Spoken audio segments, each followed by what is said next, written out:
Good morning, everybody. It's the pollinator.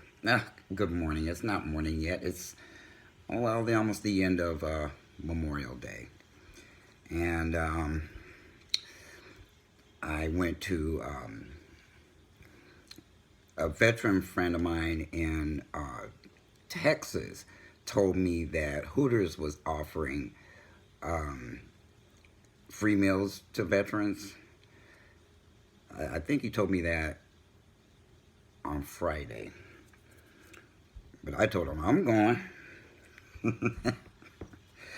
Yes, I do love to.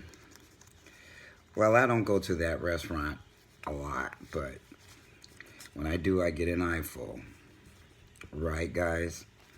You heterosexual men out there? Anyway, I,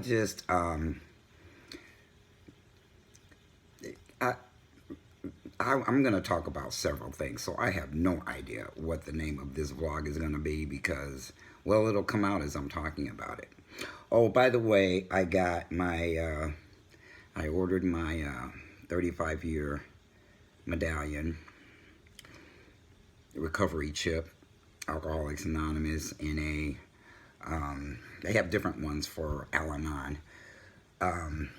But I'll sit here playing with this when I get to fidgeting and moving papers around, which I tend to do sometimes in these vlogs. But I'm gonna tell you something.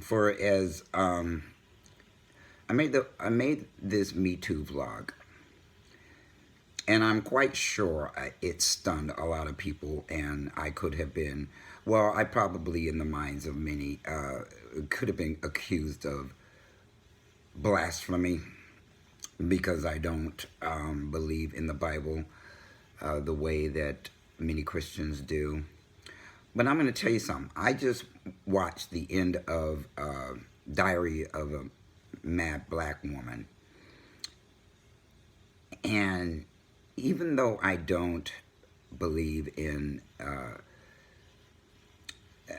denominations in religion, and I'm not a church-going guy, there are some movies and some gospel music that just moves me so much. See, because of 12-step programs, I really come from a place of looking for similarities in people, in situations, in places. So I can appreciate beauty no matter where it comes from, as long as it's beauty. Where I start bumping heads with people is when they start getting ugly. That I'm not very tolerant of. But anyway, that part of the part in that movie where Tyler Perry's daughter starts singing, and then okay, here we go with the name things again. The woman who starred in that movie, don't remember her name. She was in Set It Off, though. I remember that. Got up, and her her husband, who she hadn't divorced yet, got up. Or actually didn't. I think the divorce did go final, but I came in at the end of it. So, and then when the strung out wife of Tyler Perry came busting in that church singing, I got goosebumps. I get goosebumps from a lot of different things. But gospel music, for me, not the old school gospel music, but the gospel music that really, almost some of that stuff you can dance to. And it just moves my soul. It moves my spirit. As do people, places, and things out there in the world. And it's really hard to be in that place lately. Because we're just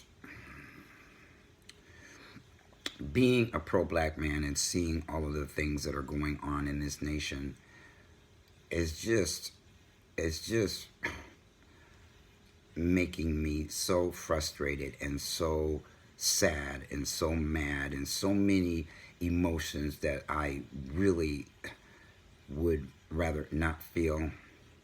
But it's reality.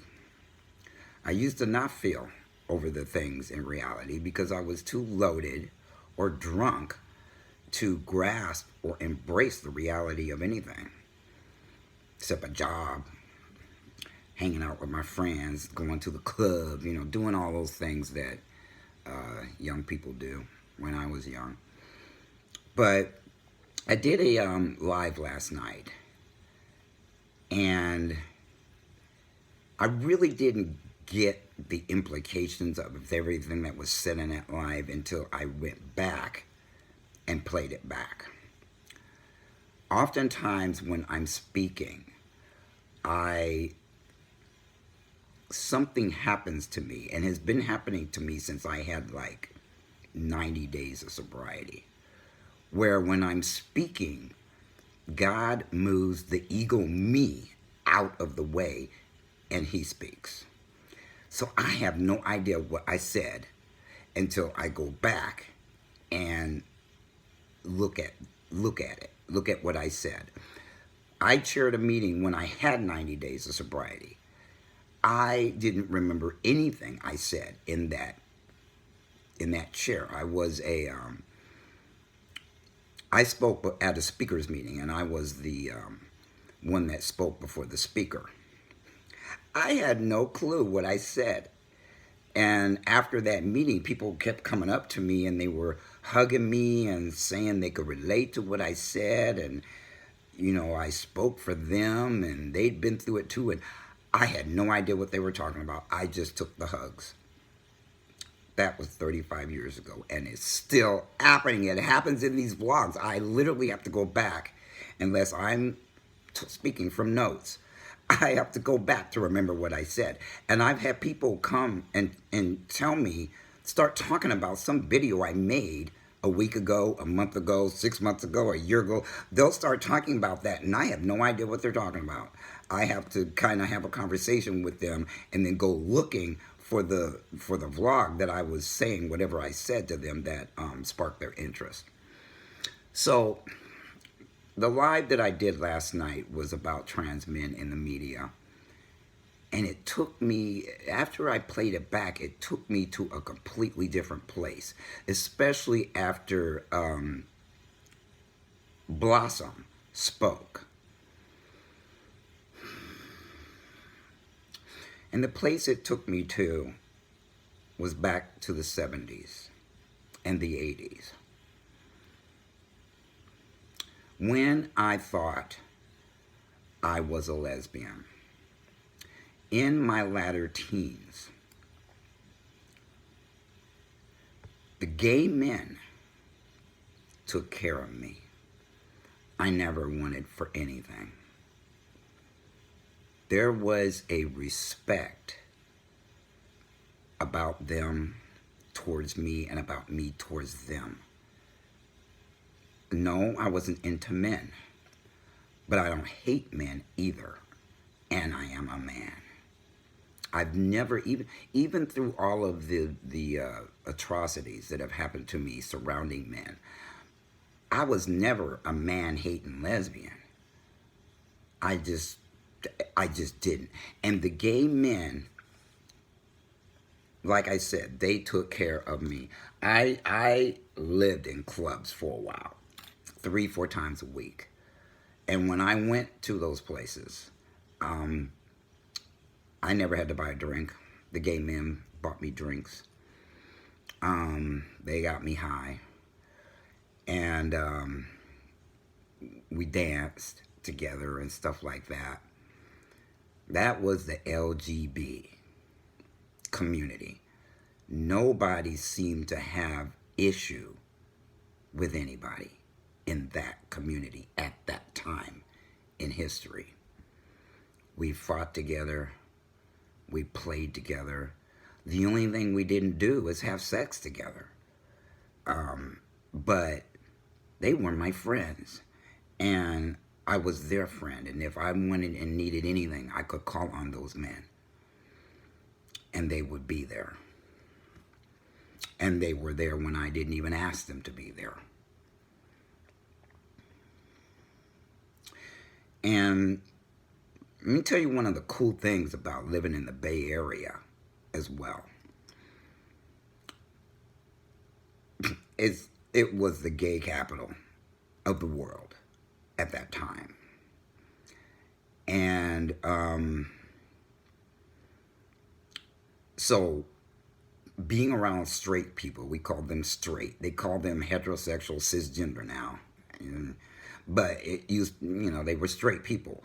They mixed and mingled with gay people. It didn't matter. And, but something that I miss in my life are the women that have been in my life. My mother. From when I made my amends to her, which is the ninth step of Alcoholics Anonymous.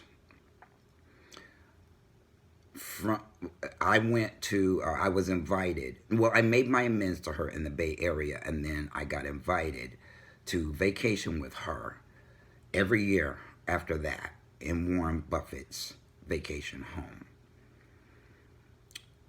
His mother, his wife, Suzie Buffett at the time, who has passed away, may she rest in peace, and my mother were best friends. So I hung out a lot around Suzie Buffett with my mother. And, some may call that privilege of being able to hang out with people of that stature. But again, to me, it was my normal. I never saw, all I know is Suzie Buffett was one of the most sweetest, loving women I've ever known, next to my mother. And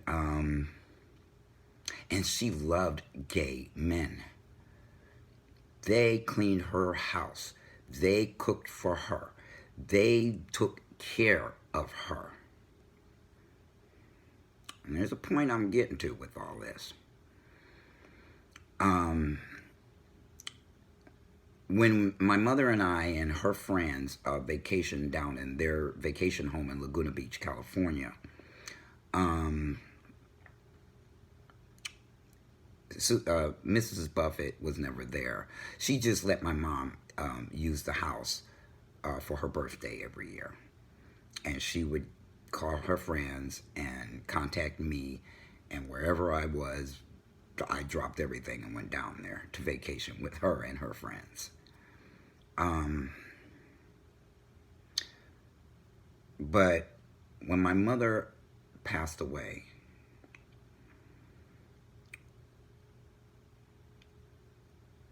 all the women are the ones who showed up at her house to support me. My female relatives are the ones who showed up, not the men. Although there was one knucklehead that was there, and you know who you are, cousin. He might not even remember having been there because he was a teenager. And that boy, I won't even tell you what he did. Y'all just have to read my book. But while he was there, he was running amok. But all the women showed up for me during that most devastating time of my life.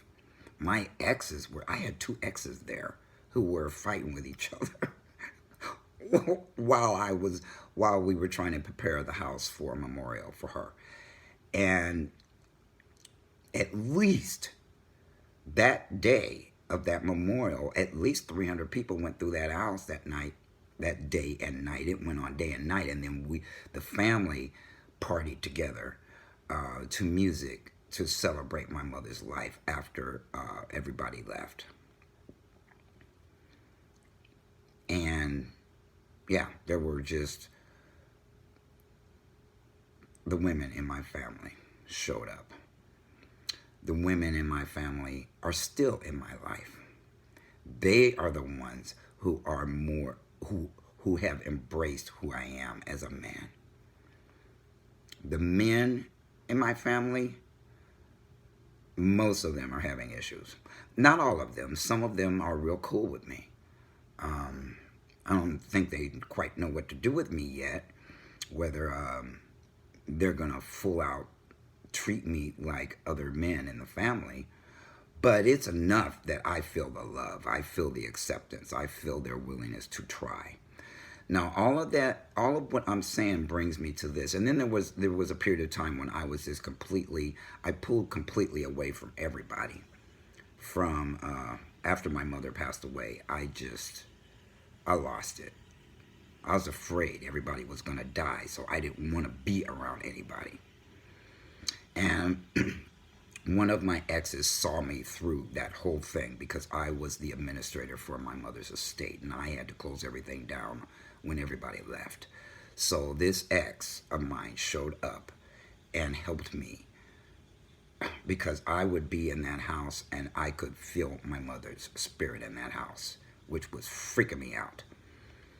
In fact, her spirit was flushing toilets in the house when we were in other parts of the house. She did not pass away there. She passed away in a hospital. But Cindy, I want to say your last name because I've been looking for you and I can't find you because I don't know where you live anymore. I don't know if your parents are still alive. So I'm going to call you out by your name because if it had not been for you, I would have never gotten through that year after my mother passed away. Her name is Cindy LaRue.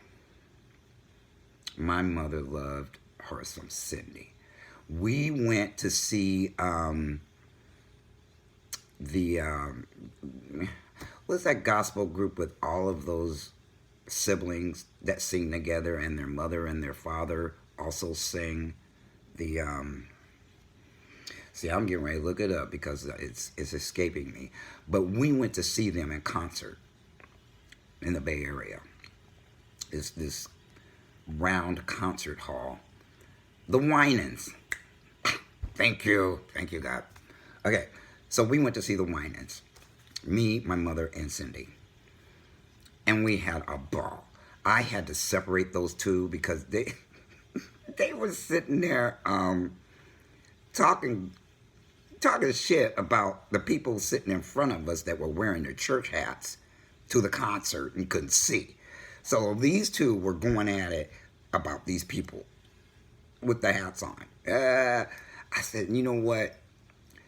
Cindy, you get up and sit on this side of me, and Mom, you stay on that side of me. And I had to sit between them because they were stirring up so much trouble together.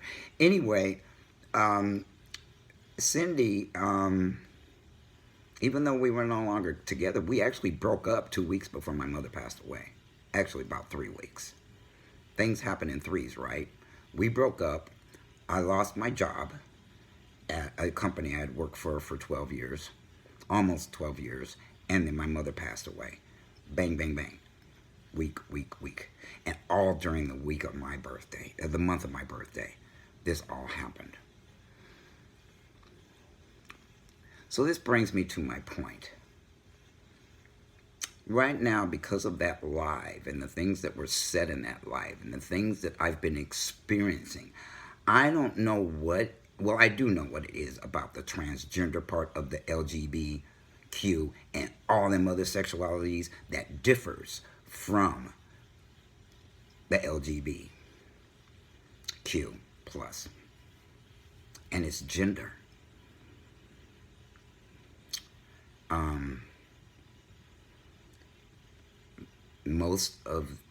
Most trans women who aren't, have anything going on in the ball, they're not young women. They're not girls. They're women, and they were socialized as men. While a lot of us who were socialized as women are now men, and there's just this big old lack of supporting one another going on in the transgender community. Not only in the black transgender community, but the entire community. White men aren't supporting black trans men. White trans men aren't supporting black. They're making money off of us, but they're not supporting us like they can, because they are now perceived as, a lot of them, cisgender men. So they are getting the privilege of being white men. So I see the allure. I see the lure there. I see the reason behind the reason that these guys go stealth. I don't think it has anything to do with safety. Not at all. I think they're enjoying the hell out of being perceived as white men. Cisgender white men who are holding all the cards in this country. It's what I think it's about. But they wouldn't dare say that out loud. They don't know who's listening or watching on social media. But I have usually very, very good instincts and perceptions of things, and I see what's going on. You know, that live that that I did, that I hosted last night, shine the light on black trans men. Was it supported very much by white trans men? Mm-mm.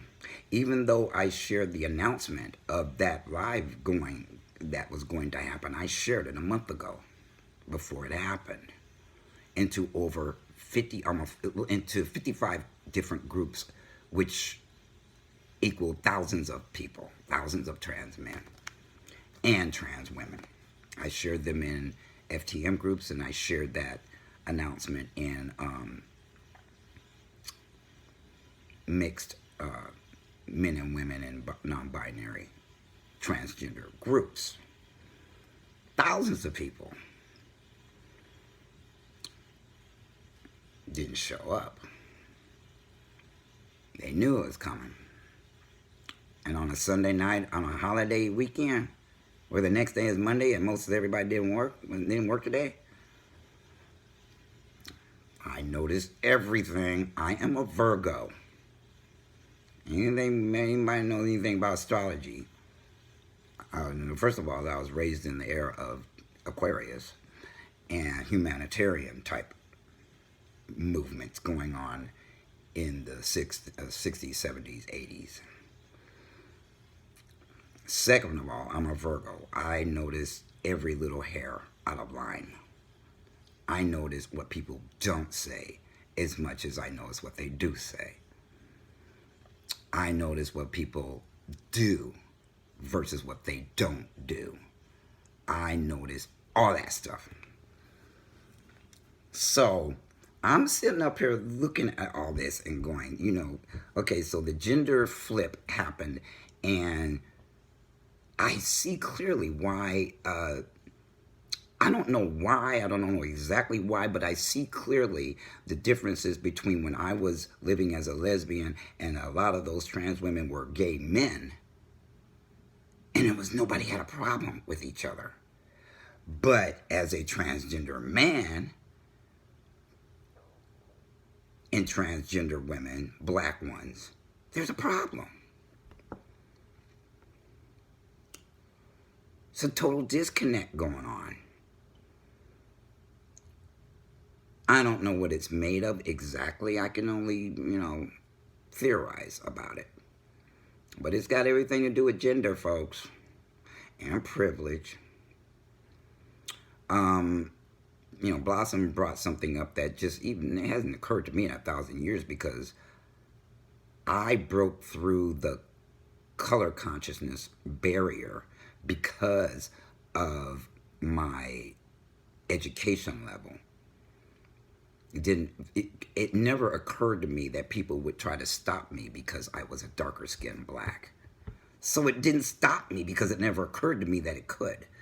I went balls to the wall and made something of myself in the computer industry without a degree. I got jobs over white women and men that have master's degrees in information technology or data processing, because I didn't see that barrier. Maybe if I'd seen it, it would have stopped me. I don't know, but I didn't see it. So I just jumped right over it. Then I started getting contracts where people were hiring me over the phone. Didn't know I was black either. Didn't know I was a darker skinned black either. But so anyway, these are things that have been rolling around in my head all day. And since that live I did last night, of why black transgender women don't support black transgender men. See, a lot of transgender men have not found themselves fully as men. And when the transgender women were still living as men, socialized as men, they got the better jobs and they got paid better and they got all the things that men get just because they're men. While women, that's what the whole feminist movement was about, was, equal pay for the same job. But it's still not that way. Even today in society, it's not that way. And especially not that way for black women and black men. So you've got all these quadruple swords going on that is stopping us from uniting. And I have bumped up against black transgender women wielding their privilege that they gained before they transitioned in black transgender men's face. It's happened to me. It's happened to my friends. And then they turn around, some of them, and there was a comment in the live that one of my sons made, or maybe it was, that one of my sons made, that some transgender woman told him that her life was more difficult than his. We comparing being a victim, folks? Or are we going to be about unity the way the LGB did in the 1970s before these transgender women knew that they were transgender women and they were moving around life as gay men? They didn't have a problem with me. So why they got a problem with me now? I don't mean me as in me personally, but as a man, as a transgender man, we are still being looked down upon by many trans women, no matter what their ethnicity is. Most of the organizations around the country in the LGBT community are run by either gay men or transgender women, not trans men. They let us come along for the ride sometimes, and they want us to support them. But that support's not coming this direction. It's not coming back to us. It's just be a part of us, support us, and we'll let you hang around. If that does not sound like exactly the way it kind of was with men and women, period, in the black community, it's destructive. It's bizarre, because if there's any time in the history of this nation that we need to be standing together and fighting together, is now. And see, I don't, there's a reason why I don't just box myself into the transgender spectrum. I see all of the atrocities, and it doesn't matter that I'm a trans man. It matters that I'm a black man, that I am seen as a threat. Our trans sisters should be protecting us, not asking us to protect them anyway. We're the ones that have gotten, they may think we gained some privilege by transitioning to men, but that's not true. Because a lot of society still sees us as women, still wants to treat us as women. wants to misgender us. I've heard of more transgender women misgendering us than transgender men misgendering them.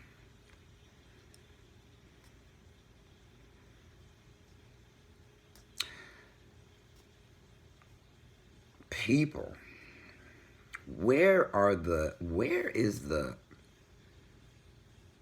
what is the sense in all this? Why be selfish and self-centered about your own gender? The LGBT isn't. The LGBTQ plus isn't. So why are we doing this? Because it's about gender and not sexuality. What? Can anybody answer that? Why does this have to be different?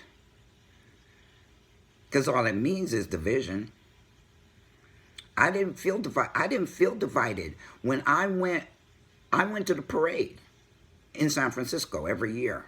I rode with the Dykes on bikes. But you know what? I just rode with them down Market Street on my motorcycle with my lady on the back. And then when we got to the Central Park in that city, everybody was partying together. Gay, straight, bisexual, lesbian. Everybody was partying together. I went to a metaphysical church in San Francisco with straight, gay, lesbian, bisexual people. We went to church together. And nobody, I don't think it ever occurred to anybody to think, did I understand gay men? No, I didn't have to understand them to stand for them. They didn't have to understand me and my sexuality to stand for me. What is going on in the transgender community that they're making this gender thing a barrier to loving one another? I don't care if trans women don't understand us and our plight. I don't care if I don't understand their plight. That has nothing to do with me taking a stand for them and them a stand for us. What does that have to do with the price of tea in China? It doesn't. But see, Blossom, oh my God, baby. You know what? Thank you for being vulnerable enough to say that you felt a little bit of guilt about your, you used a word that meant, you know, you were living in this box where you wasn't seeing anybody but your experiences and your privilege and your job and what you were doing and the resources you have and blah, blah, blah. That's all you saw. But you said something that was so remarkable to me to say out loud, which was you didn't want to think and feel that way anymore. When is all of the transgender community going to stop the capitalism taking advantage of other transgender people and social media taking advantage of other transgender people? When is the nonsense going to stop? I know where it started.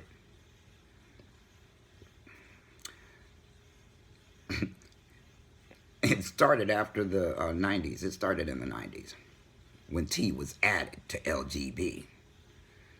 Then all of a sudden, and then social media started, you know, its thing. And now we got millions of ignorant people who are just being about them, themselves, and them. Businesses, individuals, different genders, including non-binary. Y'all trying to separate yourself out too, and that's why I'm trying to kick y'all out there. Because you want to separate yourself. You want to call every binary man on the planet a misogynist. You come up with this argument everywhere you are on social media, and it's bullshit. Because we can call you things too, because you're trying to not have a gender. But this is the kind of infighting that's just bullshit. counterproductive, destructive crapola on a stick. I don't care what your pronouns are. You know what I care about? Especially when you're black. That we're getting murdered. We're getting raped. And then you look at us, the community, the black community as a whole, we're now starting to get lynched. And you know what the Ku Klux Klops are saying every time they're doing it down here in the South? That these people committed suicide, threw themselves off a motherfucking bridge with a great big ass chain around their neck and hung themselves. They're lying. Jim Crow is here.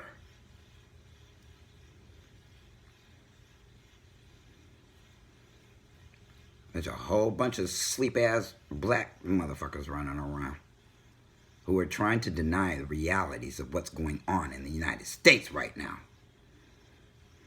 Be you straight, gay, bisexual, lesbian, queer, transgender, intersex. I don't care what it is.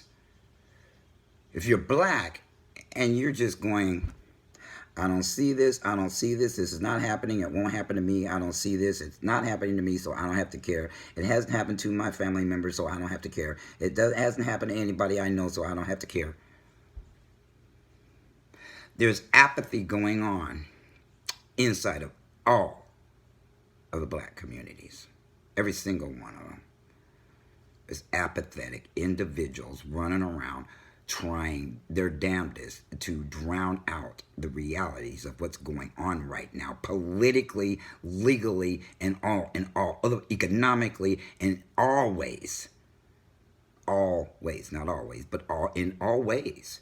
We are being oppressed and taken back to the Jim Crow era that most of us, many people don't even fucking know anything about because they don't know the history. Well, I do.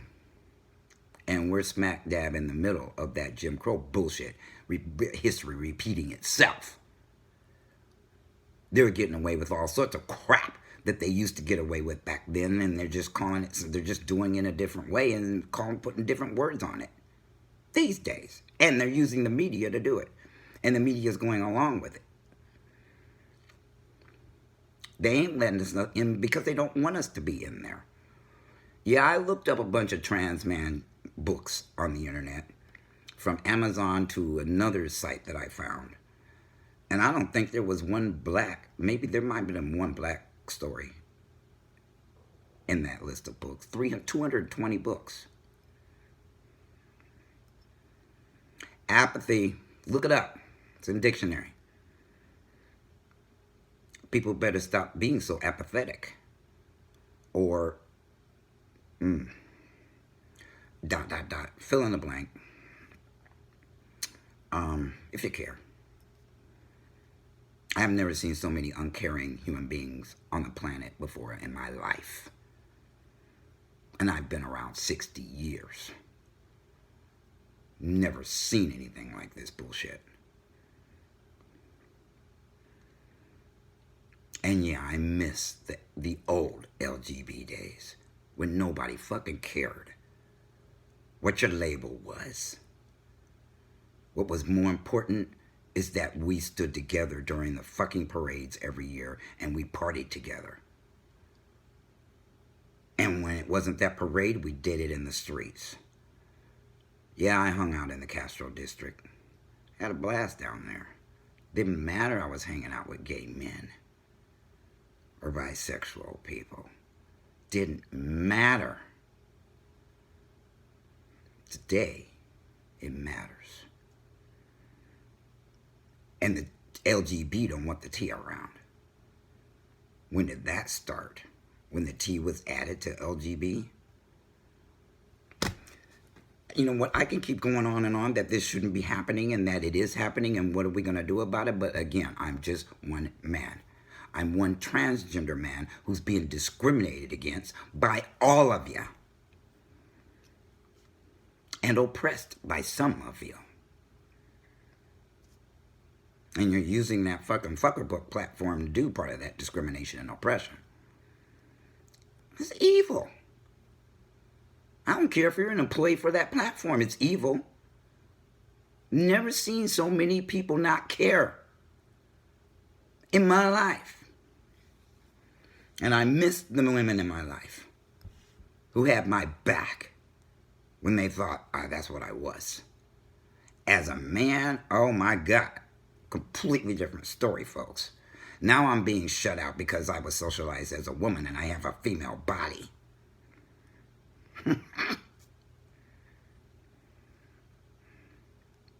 Think this isn't the hardest freaking thing to take on, to embrace? That's why I fought it for 3 years. I didn't know exactly what was going to happen, but I had an inkling.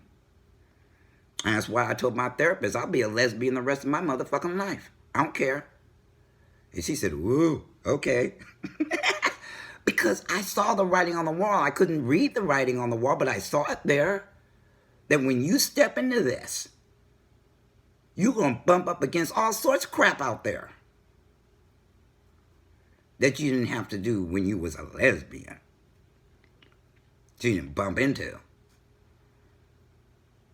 Including the division going on between the black transgender women, black transgender men, black transgender others, or whatever, and the LGB and the T. And then the straight folks. Division everywhere, and everybody's okay with it. Silence is consent. You're not okay with this, and I'm the only one that's saying it's not okay. Then what is that?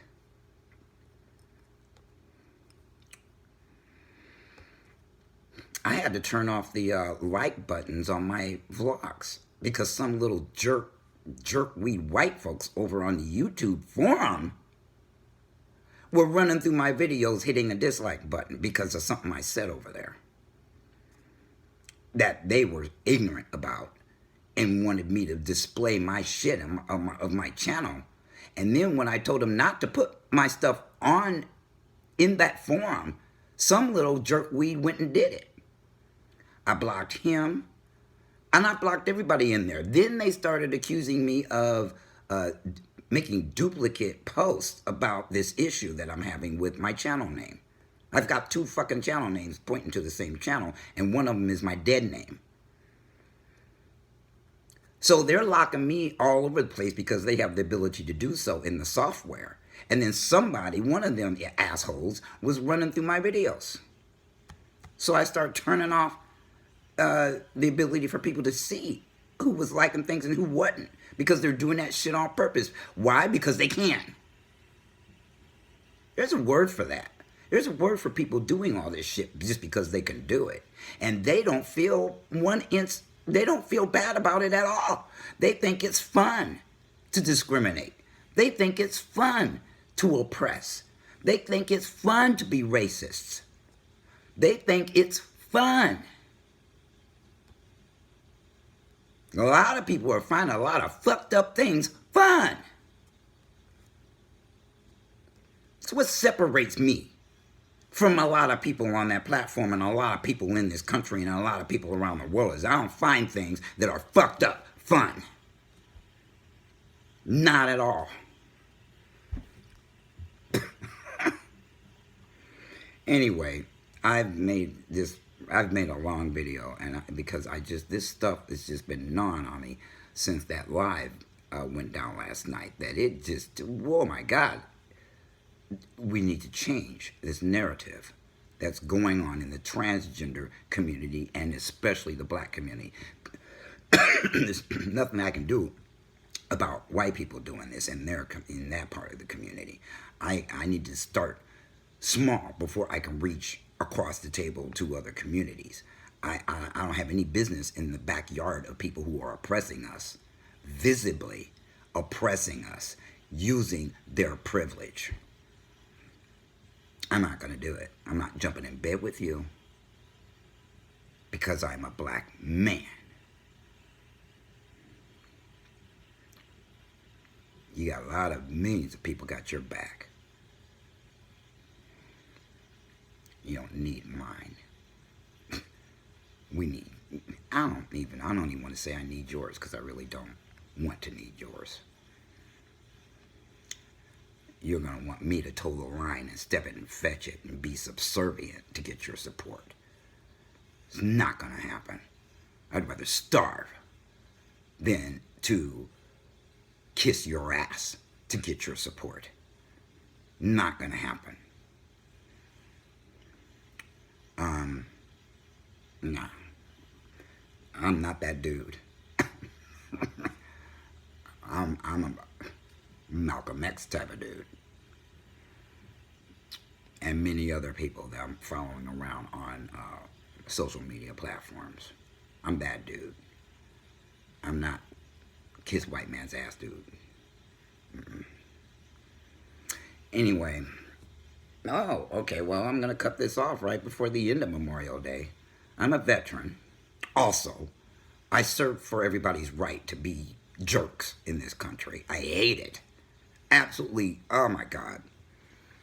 Can't even believe people as patriotic as they act like they are, how unpatriotic they act when it comes to black veterans serving for their right to be racist pigs. That just pisses me off to no end. Even when it comes to the VA itself, they do this shit to black veterans. Too bad I don't do drugs and shit. I need a Valium, you know.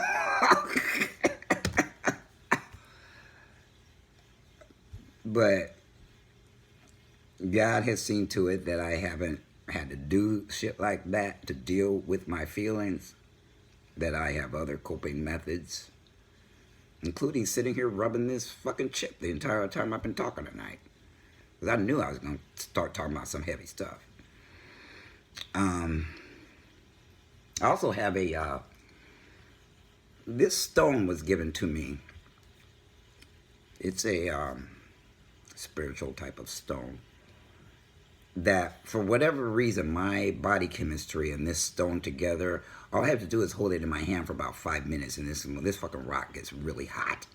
I don't know if it's my chemistry, this rock, or the connection that I have with this rock, but she gave it to me. This lady gave it to me, and to that it would calm me down. I forgot the name of the rock. I have to look it up again because I don't remember. It was a while ago. But, you know, I have various things that I do. I haven't been able to meditate in a while because I've just been too squirrely in my head. But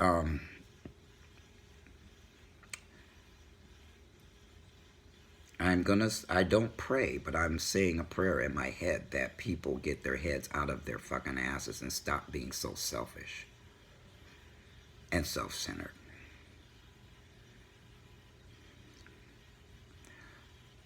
And come together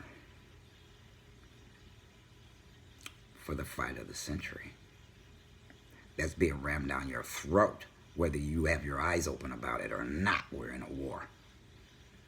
And it doesn't help that we're warring inside of these communities when there's an external war coming straight at us really fast. Are people going to get caught off guard?